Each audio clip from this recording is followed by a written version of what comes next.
नमस्कार दोस्तों। आज यानी 10 मई को देश भर में अक्षय तृतीया का पर्व मनाया जा रहा है। आप सबको मेरे ओर से अक्षय तृतीया की हार्दिक बधाई। अक्षय तृतीया क्यों मनाया जाता है, जाने इस दिन से जुड़ी पौराणिक मान्यताओं और इसके महत्व के बारे में। वैशाख शुक्ल पक्ष की तृतीया तिथि को अक्षय तृतीया मनाया जाता है। देश के कई भागों में अलग अलग तरीकों से अक्षय तृतीया को मनाया जाता है। अक्षय तृतीया का दिन साल भर की शुभ तिथियों की श्रेणी में आता है। आज ही के दिन त्रेता युग का आरंभ भी माना जाता है। कहते हैं आज के दिन किए गए कार्यों से अक्षय फलों की प्राप्ति होती है। न क्षय इति अक्षय, यानी जिसका अर्थ कभी क्षय न हो वह अक्षय है। लिहाजा इस दिन जो भी शुभ कार्य, पूजा पाठ, दान पुण्य आदि किया जाता है वो सब अक्षय हो जाता है। शुभ कार्यों या दान पुण्य के अलावा आज के दिन पितरों के निमित्त तर्पण और पिंडदान करने के भी महत्व है। आज के दिन पितरों के लिए घड़ दान यानी जल से भरे हुए मिट्टी के बर्तन का दान जरूर करना चाहिए। गर्मी के इस मौसम में जल से भरे घड़ दान करने से पितरों को शीतलता मिलती है और आपके ऊपर उनका आशीर्वाद बना रहता है। बता दें कि अक्षय तृतीया के दिन विशेष रूप से भगवान विष्णु की पूजा का विधान है। आज के दिन चंदन से श्री विष्णु भगवान की पूजा की जाती है। आज के दिन ऐसा करने से व्यक्ति के जीवन में खुशहाली आती है और परिवार में सबके बीच आपसी सामंजस्य बना रहता है।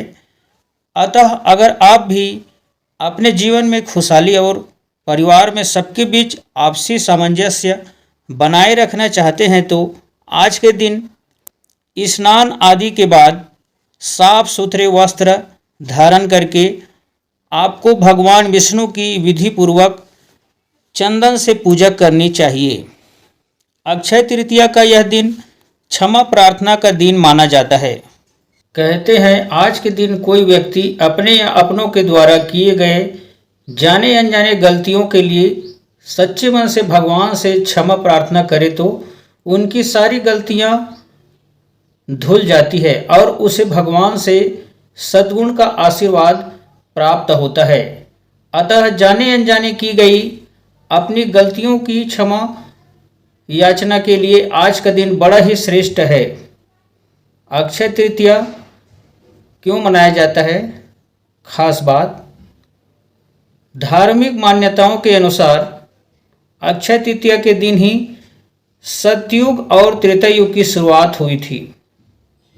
इसके अलावा वैशाख शुक्ल पक्ष की तृतीया को परशुराम जयंती भी मनाया जाता है। माना जाता है कि इसी दिन परशुराम जी का जन्म हुआ था। आज के दिन रात्रि के प्रथम प्रहर में यानी सूर्यास्त होने के तुरंत बाद परशुराम जी की प्रतिमा की पूजा अर्चना की जाती है। भारत के दक्षिणी हिस्से में इसे विशेष रूप से मनाया जाता है। इसके अलावा अक्षय तृतीया के दिन ही वृंदावन स्थित श्री बांके बिहारी जी के मंदिर में भी केवल आज अक्षय तृतीया के दिन ही श्री विग्रह के चरण दर्शन होते हैं। वहीं इसके साथ ही आज ही के दिन उत्तराखंड में अलकनंदा नदी के तट पर स्थित प्रसिद्ध तीर्थ स्थल बद्रीनारायण के कपाट भी खुलते हैं। दरअसल नवंबर के आसपास लगभग 6 महीनों के बद्रीनारायण के कपाट बंद कर दिए जाते हैं और आज अक्षय तृतीया के दिन ही इन कपाट को खोला जाता है। लेकिन आपको बता दें कि कपाट बंद करने के दौरान भी मंदिर के अंदर अखंड ज्योति जलती रहती है।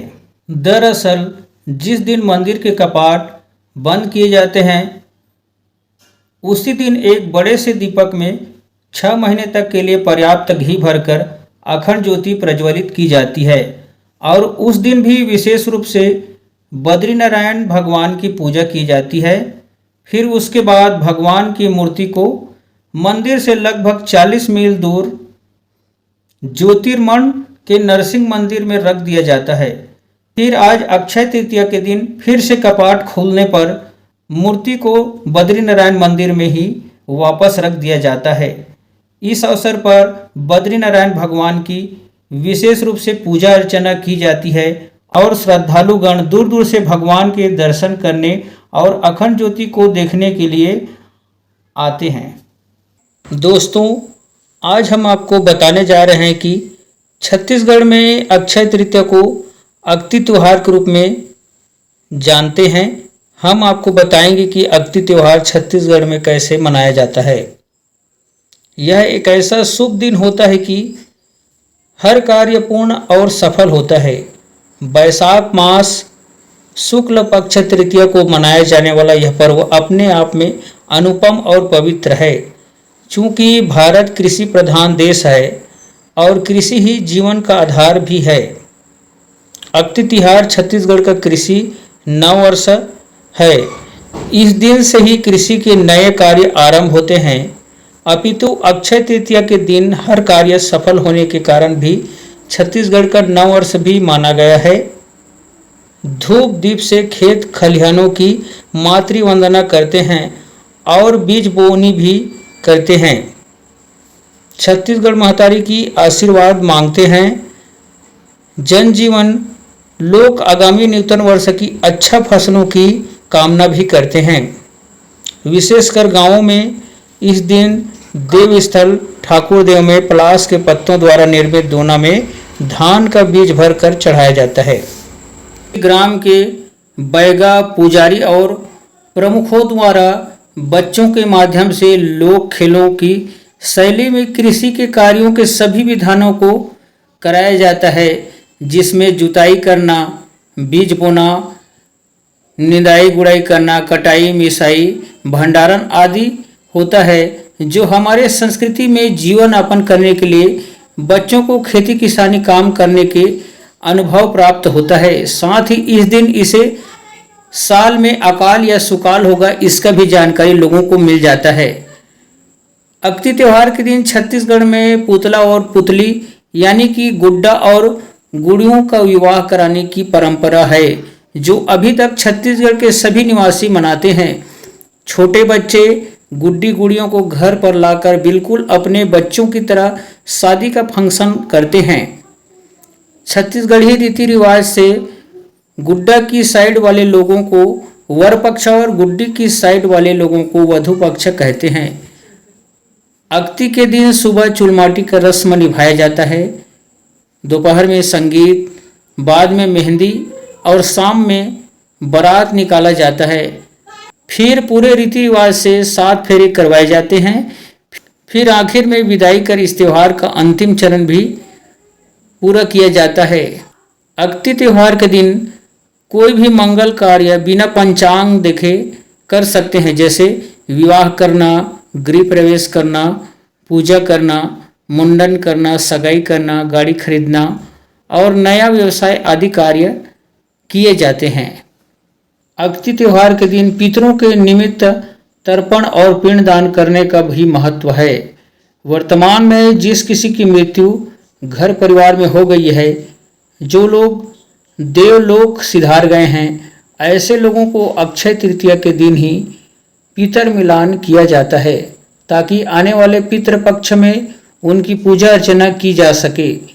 कई समुदाय के लोग इस दिन अपने मृतक पूर्वजों का पितर मिलान किया जाता है। इस प्रकार छत्तीसगढ़ में अक्षय तृतीया को अक्ति त्यौहार के रूप में मनाते हैं। Thanks for watching. Please like, comment, share and subscribe.